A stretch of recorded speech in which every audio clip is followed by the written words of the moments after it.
Shalom. We are still in Parashat Toldot. That means generations. Now, just to put it into context, let's zoom out. So in the book of Genesis, that's where we're at.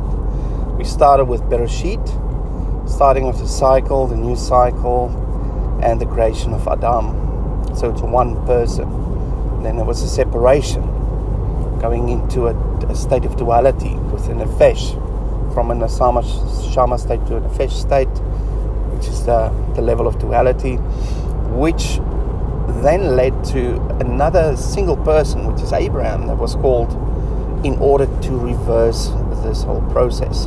Now, prior to that, we had the flood, which is a shadow of the state that existed prior to Bereshit. So we see a bit more detail within the fractal or the pattern of the flood and why the flood happened in the first instance. And then we have a second flood, which is the flood of Noah, which tells us about the dynamics. And I think the dynamics will continue because of the covenant. So Yahweh made a covenant, say, I will not destroy the earth with water again. That means that the problem will still exist, but I will deal with the problem in another way. And then he came up with another flood, another form of water that he's going to use to destroy the Nafal, which is the fall of man, to counter that, and also the Kippur, and the Rephaim, and the Nephilim, and all the things that existed as a result of Nafal. And that he instigated with one man, which is Abram. And he made a covenant with Abraham in order to instigate the process of turning this thing back, to counter the effect of the nefesh state that existed in the world. And he now wants to move everything back, gravitate it back to where things came from, which is the neshama state, the state of echad, not the state of duality. So the covenant is the main turning point in time. And Abraham is the person.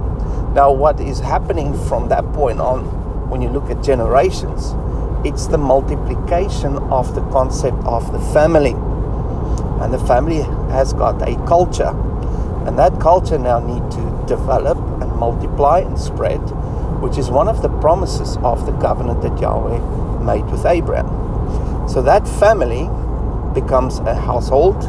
Then the household is starting to multiply. Now, the first multiplication we see is in this Torah portion, Toldot, or generations. So this is a starting point of the multiplication process, which starts with Rebecca.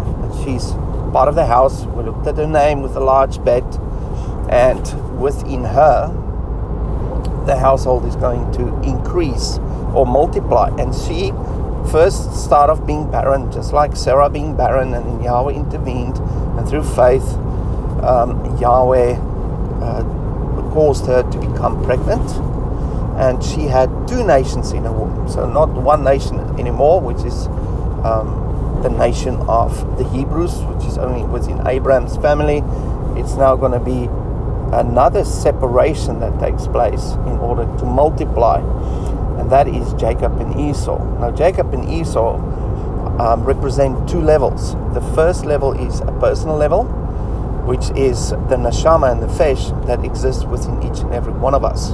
And that's the battles that happen inside of us, that we need to separate the Esau from our lives and make Yaakov grow into Yisrael, to become part of the children or the righteous people of Yisrael. And that's only possible through the neshama.